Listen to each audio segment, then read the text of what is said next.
Thank you so much. Of course, by my father's mother and father. It's multi-generation Texan, so yes.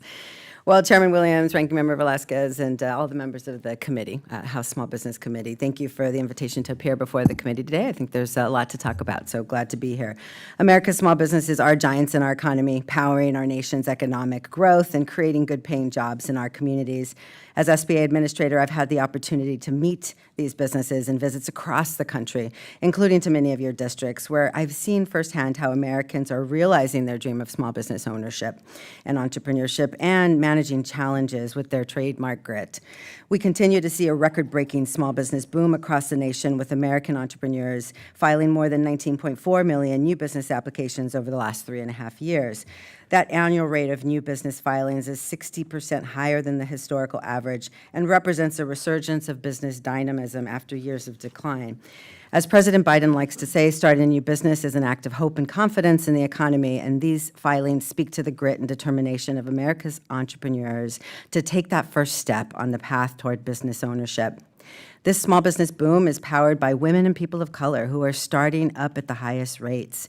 And in Arkansas, I recently visited a pizzeria whose owners received an SBA 7A loan from one of our new small business lending companies to open their first brick-and-mortar location.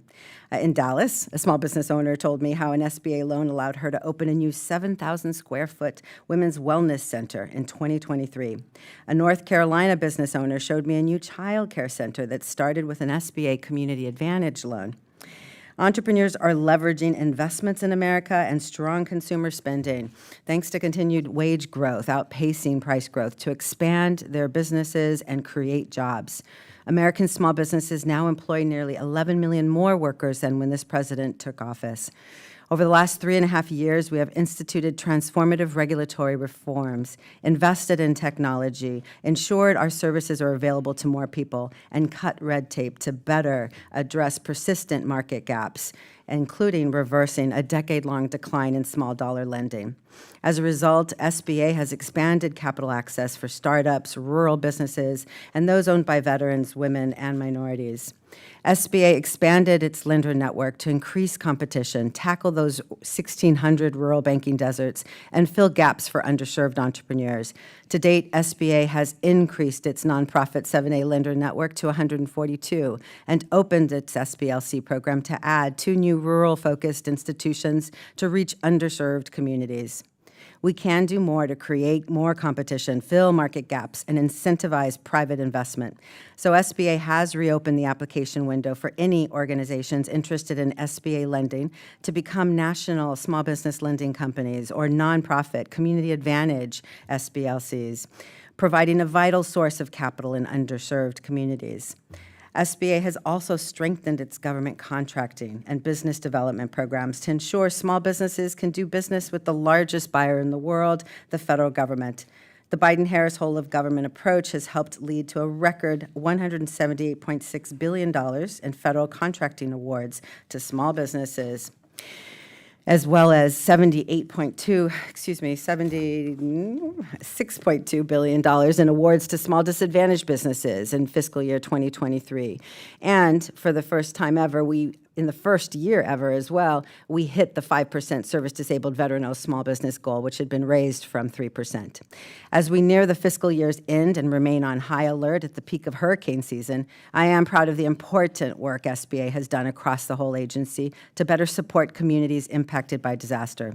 SBA's modernization efforts have streamlined average disaster loan processing times from over 100 days to less than 2 weeks on average from filling out the application. This is a marked improvement that is giving disaster survivors peace of mind earlier in the rebuilding process.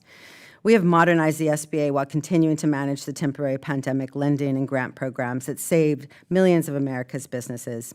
And while those pandemic programs are no longer dispersing new funding, millions of small business owners continue to rely upon SBA to service their loans. I stand by my commitment not to turn my back on Americans who turn to SBA for help during the crisis. So SBA continues to prioritize counseling and servicing actions to support these hardworking business owners.